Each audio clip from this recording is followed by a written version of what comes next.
पैतृक संपत्ति के अधिकार की बात है, दादा परदादा की संपत्ति है। लैंड केस लॉ जो है यानी एंसेस्ट्रल प्रॉपर्टी के लिए पिता है, माता है, मैं हूँ, मेरी पत्नी है, मेरा बेटा है, बेटी है और फिर बेटा है। तो यहाँ पर धर्मों के हिसाब से अलग अलग कानून आपको देखने को मिलेगा। हिंदू के लिए हिंदू उत्तराधिकार अधिनियम, मुस्लिम के लिए मुस्लिम पर्सनल लॉ। उसके बाद एक और कानून है, वो है भारतीय उत्तराधिकार अधिनियम। अब यहाँ पर देखें कि भारतीय उत्तराधिकार अधिनियम जो है और यहाँ पर हिंदू उत्तराधिकार अधिनियम जो है, यहाँ पर धर्मों के हिसाब से कुछ नियम अलग अलग लागू जो है वो किया गया है। अगर बात करें कि यहाँ पर अधिकार की, तो किसका कितना अधिकार होगा, ये आप किस धर्म से हैं। यहाँ पर आप जिस धर्म से रहेंगे, हिंदू रहेंगे, मुस्लिम हैं या अन्य जो है आपका कोई धर्म है, तो उसके लिए भी अलग अलग यहाँ पर नियम बना हुआ है, कानून बना हुआ है। अब यहाँ पर पिता है, माता है और अपना अधिकार ढूंढ रहे हैं, यानी लैंड केस जो है, ये आपको संपत्ति की अगर बात आती है, संपत्ति के हक की बात आती है, ये विवाद आपको हर जगह देखने को मिलेगा। यानी कहीं भी आप चले जाएं, यानी संपत्ति का विवाद आपको जरूर देखने को मिलेगा। लेकिन यहाँ पर जो है उसी प्रकार संपत्ति का विवाद तो हो ही रहा है, लेकिन कानून जो है वो आपके अधिकार को भी यहाँ पर डिवाइड कर दिया है। अब रही बात कि मैं और मेरी पत्नी की बात है, माँ की बात है, तो यहाँ पर जो है हमारा जो कानून कहता है कि अगर एक तरह से मुस्लिम पर्सनल लॉ की बात करें, यानी मुस्लिम महिलाओं का संपत्ति में यहाँ पर अधिकार की अगर बात करें, तो क्या होगा कि अगर कोई बेटी है तो उस बेटी को, यानी जो उसका भाई का हक है, तो भाई का यहाँ पर आधा मिलेगा। ऐसा हिंदू उत्तराधिकार अधिनियम में नहीं है। वहां पर जैसे मुस्लिम पर्सनल लॉ की बात करें तो यहाँ पर क्या होगा, बेटी को कितना मिलेगा, जैसे ये पूरी प्रॉपर्टी है। अब इसमें से यहाँ अगर बात करें, ये जो पार्ट आप देख रहे हैं, ये अगर बेटा को मिला हुआ है तो इतना ही संपत्ति में ये पार्ट बेटी को मिलेगा, है ना।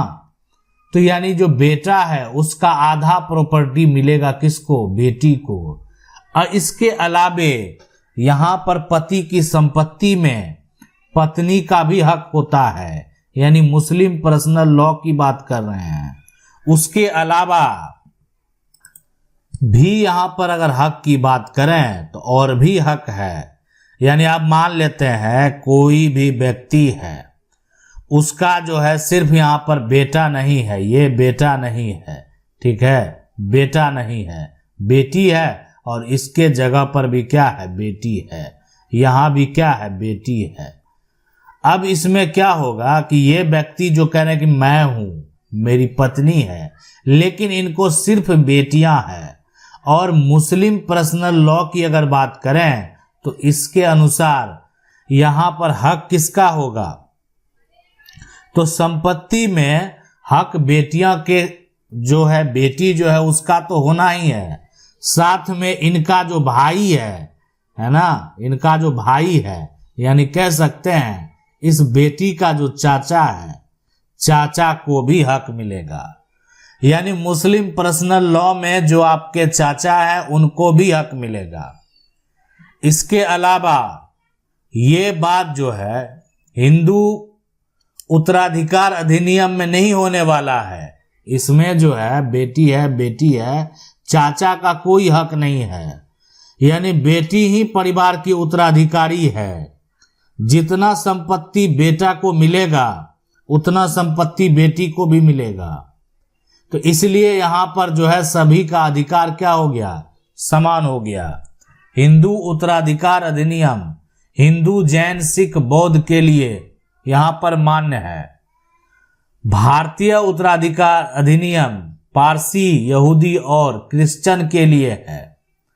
अब यहां पर देखें, इसके अलावा जो है मान लेते हैं किसी का जो है किसी कारणवश उनके जो बेटे हैं उनकी मृत्यु हो जाती है, नहीं है इस दुनिया में, तो लेकिन यहां पर जो इनका बेटा है ना, वहां पर इनका बच्चा नहीं है, ठीक है, मान लेते हैं इनकी पत्नी होगी, लेकिन इनका कोई भी जो है यहां पर बच्चा नहीं है ना, नहीं है।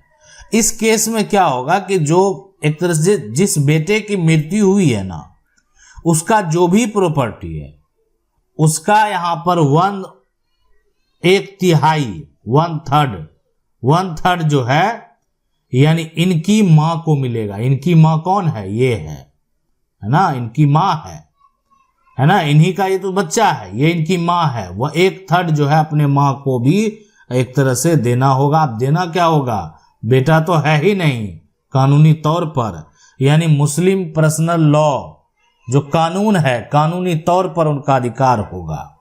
यानी ये मुस्लिम महिलाओं का जो है संपत्ति में अगर अधिकार की बात करें तो ये अधिकार होगा। इसके अलावा भी बहुत सारे नियम कंडीशन है। अब यहां पर जो है मान लेते हैं इनके अगर बच्चा नहीं है, लेकिन अगर बच्चा हो जाता, मान लेते हैं बच्चा है ना, नहीं वाला पार्ट हट गया, तो भी मां को हक मिलेगा। अभी व्यक्ति की मृत्यु हो चुकी है, लेकिन वहां मां को जो है अब यहां पर 1/3 नहीं 1/6 मिलेगा, छठा हिस्सा जाकर मिलेगा। मतलब कहीं ना कहीं जो उनकी मां है, किसी बेटे की अगर मृत्यु होती है तो उनके मां को भी यहां पर अधिकार जो है दिया गया है। अब यहां पर बात करें जो पैतृक संपत्ति है, पूर्वज की संपत्ति है, आपके दादा परदादा की संपत्ति है, पूर्वज से ये जमीन मकान जो है आपको प्राप्त हुआ है, ये इसमें अधिकार की बात जो यहां पर कर रहे हैं कि जो पैतृक संपत्ति है, अब उसके लिए जो यहाँ पर हक की बात है, अब आपका अपना कमाया हुआ संपत्ति है तो आप ही का अधिकार है। कौन अधिकार आपसे छीन सकता है, कोई नहीं छीन सकता। आप कमाए हैं तो दूसरा का अधिकार कैसे हो जाएगा। तो जहां बात हो जाती है अर्जित संपत्ति की, तो उसमें तो कोई दूसरा अधिकार का दावा कैसे कर देगा, यानी अधिकार का दावा करना संभव ही नहीं है। इसलिए संभव नहीं है कि वहां पर अधिकार एक तरह से उसी का होगा जो व्यक्ति, मान लेते हैं ये बेटा है, अब ये क्या किया, मकान बना लिया, ये बेटा क्या किया, जमीन खरीद लिया, है ना, तो ये अगर कुछ भी कर लिया तो कानूनी तौर पर इसका अधिकार है। अब ये इस अधिकार को कोई भी छीन नहीं सकता है, इस अधिकार पर कोई भी दावा नहीं कर सकता है, इसलिए कि इन्होंने जो है अपनी मेहनत से जो है संपत्ति बनाई, तो इनका ये एक तरह से सेल्फ प्रॉपर्टी है, इस पर कोई भी हक का दावा नहीं कर सकता है। लेकिन अगर उस व्यक्ति की मृत्यु हो जाती है तो उसके बाद के लिए ये सभी नियम कानून लागू होते हैं। अब यहां पर कुछ पॉइंट जो है हिंदू या उत्तराधिकार अधिनियम के बारे में भी जान लें कि यहां पर क्या होगा। यहां पर जो है अगर कोई भी पिता का या कह सकते हैं माता का या पूर्वज का अगर संपत्ति है तो उस संपत्ति पर यानी जन्म से अधिकार होगा किसका, उत्तराधिकारी का। यानी पूर्वज की संपत्ति है, ठीक है, तो जन्म से यहाँ पर जो है अधिकार होगा, बेटा हो बेटी हो बेटा हो सभी का अधिकार एक तरह से वो जन्म से ही होगा। जन्म हो गया उसका अधिकार हो गया। अब जन्म हो गया तो तुरंत तो अधिकार वो मांगने नहीं लगेगा कि हमको अधिकार दे दें, अभी तो वो बोलना भी नहीं सीखा है, तो इसलिए, लेकिन उसका अधिकार उसी दिन से हो गया। अब उसके अगर कोई गार्जियन होंगे तो वो अधिकार का दावा कर सकता है, तो इसीलिए उसके हिस्से की प्रॉपर्टी को आप बेच भी नहीं सकते हैं। अब तो एक तरह से आपको उसका देख रेख करना था, लेकिन आप उसके हिस्से की प्रॉपर्टी को बेच दिए, तो ये भी गलत है। इस पर भी कोई भी बालिग होने के बाद दावा कर सकता है, यानी आपके द्वारा किया गया कार्य जो है वो गलत है, नियम के विरुद्ध है, कानून के विरुद्ध है। लेकिन ये करना तो गलत है, लेकिन उस गार्जियन को, वो जो मालिक बने बैठे हैं, उनको भी एक अधिकार दे दिया कि भरण पोषण बच्चा का कौन कर रहा था, आप कर रहे थे, एक तरह से इलाज कौन करवा रहा था, आप कर रहे थे। तो उस कंडीशन में आपको पैसा नहीं है तो क्या करेंगे, तो बेच सकते हैं। कागजात पर यह बात मेंशन करना पड़ेगा। अब लोग बेचते हैं तो ये बात मेंशन करा दिए, उस समय मेंशन करा दिए, तब कहां से दावा करेगा। आप ही के इलाज के लिए वो बेचा है, आप ही के भरण पोषण के लिए बेचा गया है, तब आप कुछ नहीं कर पाएंगे। तो यहां पर कंडीशन भी है।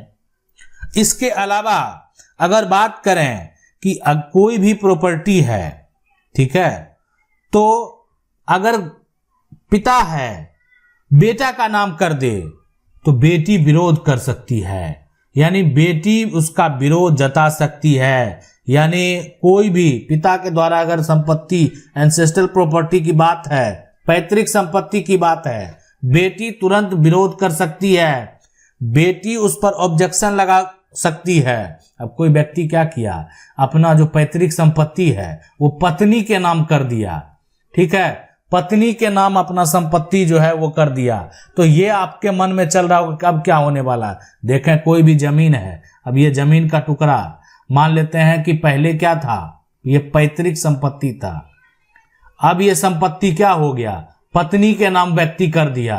तो पत्नी के नाम अगर आप कर देंगे तो ना बेटा दावा कर पाएगा, है ना, और ना ही कहना मालिकाना हक का दावा ना बेटा कर सकता है, ना पति कर सकता है, पति भी नहीं कर सकता है। यानी जो भी होगा पत्नी के मृत्यु के बाद ही होगा, उससे पहले कुछ होने वाला नहीं है।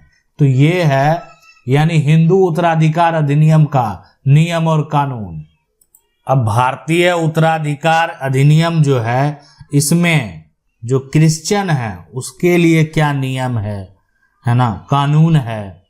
अगर आप जानना चाहते हैं तो कमेंट करें और उससे संबंधित यानी पूरा डिटेल से आपको बता देंगे कि जो क्रिश्चियन है भाई बहन, उनके लिए क्या कानून है और क्या यहाँ पर कानूनी अधिकार जो है वो बनाए गए हैं। आपका कानूनी अधिकार जो है वो क्या कहता है, आपका क्या दायरा है, किसको कब संपत्ति जो है यहाँ पर प्राप्त होगा, कब प्राप्त नहीं होगा। तो ये है पूरा यानी पैतृक संपत्ति में अधिकार की बात। यानी ये जो एक तरह से है कि जब आपका पास अगर कोई भी पूर्वज दादा परदादा जो है उनका संपत्ति है, तो उसमें जब आप सोचेंगे कि हमको अधिकार लेना चाहिए तो उसके लिए क्या नियम है, क्या कानून है, इसी के बारे में बता रहे थे। आशा करते हैं वीडियो अच्छा लगा होगा। वीडियो को लाइक जरूर कर दें। चैनल को पहली बार अगर देख रहे हैं तो सब्सक्राइब करके जो बेल आइकन है उसको जरूर दबा लें। मिलते हैं अगले वीडियो में, तब तक के लिए जय हिंद।